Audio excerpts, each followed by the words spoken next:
Good evening, good afternoon, good morning to all of you guys. Isa na namang update. PBBM President Ferdinand Marcos joins the panel discussion of the ASEAN Pacific Economic Cooperation APEC CEO Summit in Bangkok, Thailand on Thursday, November 17, 2022, just today. Discussion center on cooperation between APEC member of economies' long-term plans regarding the future of the global economy and rebuilding trust and partnership among the communities in the region.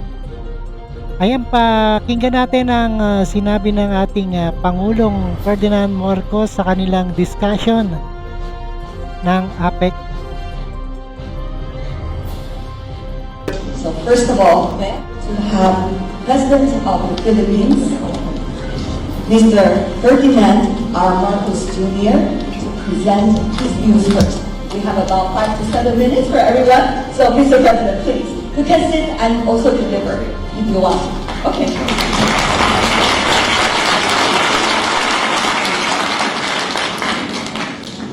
Thank you very much, and good morning, dear friends, colleagues, and distinguished guests. Sawaste. It is pleasant to be able to speak with you and hear such a warm-tide greeting face to face. It is such a relief for us to be able to go back to the conduct of business in the way that we know is most efficient and most productive. Our smiles, our greetings are now unmuffled by face masks, from which we are slowly moving away, and our relaxed protocols of late are indeed a sign of better times. We now breathe easier, literally, as we usher in a period of moving forward with a guarded normalcy and optimism for our daily lives. Thank you, Madam Wei, for the kind introductions. I am very pleased to join Dr. Schwab and Mr. Moritz with all of you this morning as I commend once again our host Thailand and the APEC Business Advisory Council of Thailand for organizing our first face-to-face APEC CEO Summit in 3 years. It's the fact that we are here is in itself already an achievement for APEC and for the Asia-Pacific region, as it is a testament to our pandemic response and its economic resilience. It is also clear evidence that our region continues to live up to its potential as a dynamo of cross-border trade and investment in the world. As member economies of APEC, we have a great opportunity to continue nurturing this potential and to continue responding to immediate and imminent challenges. After all, the economic miracles of the past 4 decades were performed by the economies of the Asia-Pacific, and APEC has been nothing less than a driving force of global economic growth. That growth was, of course, interrupted by the pandemic, and our recovery efforts this year have been challenged by soaring prices, supply chain bottlenecks, and serious geopolitical conflict. Dark clouds loom large if we are not to be prepared. They loom on the economic horizon, and now more than ever, our governments and economies must work closer and better together as partners in order to find that break in the clouds where the light of hope and progress can shine through. These shocks to our system have had, of course, a deleterious effect on our efforts at fostering inclusive growth. To prevent the situation from becoming a prolonged and self-perpetuating problem, we need to immediately address structural and policy issues with the objective of enabling rapid economic recovery and growth in a manner that creates jobs, includes more people into the mainstream, and reduces poverty and inequality. 3 issues, I believe, are critical to this effort. First, food security is a serious global problem. This is felt by every household, by every family, by everyone. The issues that the world faces now, from climate change to inflation to war, are viewed by the ordinary Filipino through the lens of food security, as these issues are very closely interconnected in this delicate system of the global food ecosystem. Steep declines in agricultural output and productivity, from widespread damage to farms and to crops, have been increasing, and they are linked to climate change, which has made extreme weather events such as unpredictable typhoons and severe droughts more frequent and more deadly. The rise in commodity prices, coupled with supply chain disruptions and inflationary pressures, have obviously contributed to the rising prices of food. And the current conflict between two of the world's largest agricultural producers has led to a scarcity of grains and fertilizers felt painfully across the globe. Food security must be a top priority for all governments, and developing economies especially must have the policy flexibility needed to ensure an increased domestic food production and diversification, and to improve the local agricultural supply and value chain. Second, we must continue to reinforce global health systems, not only against new and emerging variants of COVID, but also against other infectious diseases that may emerge. The global economy simply cannot afford another crippling series of lockdowns and travel bans that deflate consumer confidence, dampen the recovery of tourism, and derail the stability of global markets. Governments must continue to invest in pandemic preparedness and in ensuring the resilience of a global health system. Adopting the One Health approach and strengthening health surveillance systems for emerging and re-emerging infectious diseases from the human-animal environment interface can be part of the solution. During the pandemic, APEC played a vital role in fostering open and effective dialogue and international cooperation through the sharing of data and knowledge. Our good work in this area must never slow down, but rather feed into itself, strengthening the foundations and architecture of global health systems and improving the governance of pandemic agility, resilience, and of response. Third is climate change, the most pressing existential challenge of our time. The Philippines is among the countries at great risk from this crisis, as we stand to lose more than up to 6% of our GDP annually by 2100, according to a study by the ADB.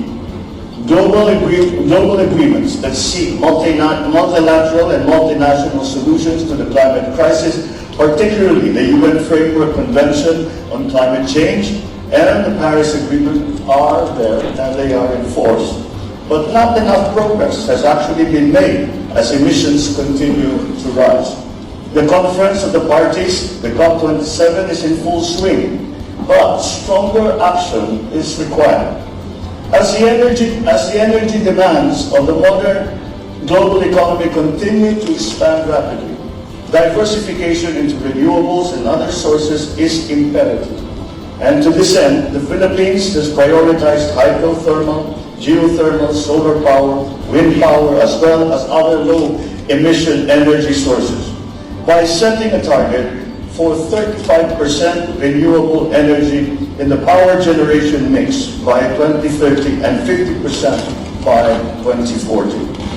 At the same time, the Philippine government will work closely with the private sector to improve the resilience of people and businesses by leveraging the tools of sustainability, such as innovative supply chain systems, circular economy models for recycling and upcycling, including, of course, the bio-circular green economy model on our APEC host Thailand. The future of APEC lies in its ability to revitalize its role as the region that drives the global economy. The Putrajaya vision clearly shows us where we need to be in 2040, and APEC member countries must be ready to achieve that. It is a great vision, we will achieve it at variable speeds in order to effectively confront and overcome crises, economic or otherwise.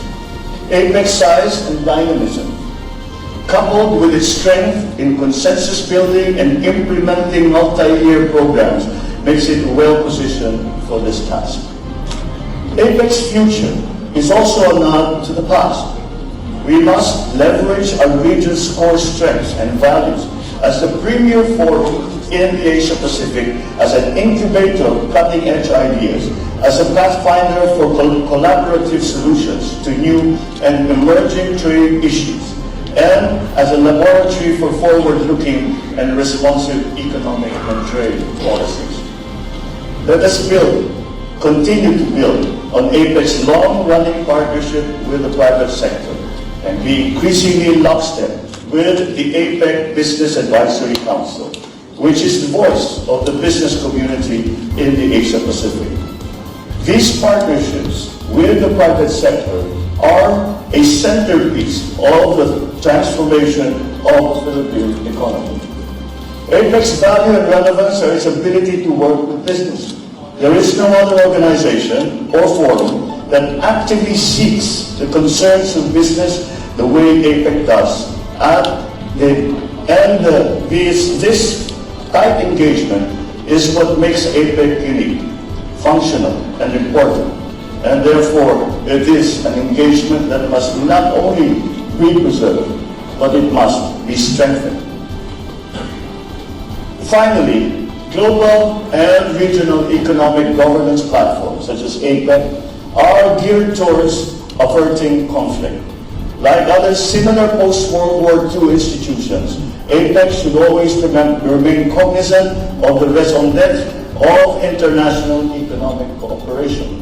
And we in APEC, I believe, have found that very difficult balance of very healthy competition and yet very healthy cooperation. However, the geopolitical currents that we must live with are some things that we still need to be concerned about. Because prosperity and progress is only possible in a world that is at peace, because we, as nations of the world, can never achieve our fullest potential unless we do it together. We must have our sights set high for APEC and for all. But whatever plans we may have for our countries, for our economies, those will come to naught unless they are within the context of peace in the region and in the world. Thank you for the opportunity to share these thoughts with such an esteemed audience this morning. I thank you very much. And as we say in the Philippines, mabuhay po kayo. Ayan, alright guys. President Ferdinand Marcos Jr. met with Chinese President Xi Jinping and discussed various topics such as trade, investment, and strengthening the ties between the two countries. Ayan po ang natunghayan nyo ang sinabi ng ating President, ang plano sa ating Pilipinas at world peace sa buong mundo. Ayan, don't forget to subscribe this channel, Roderick. See you again the next flash report. Thank you guys.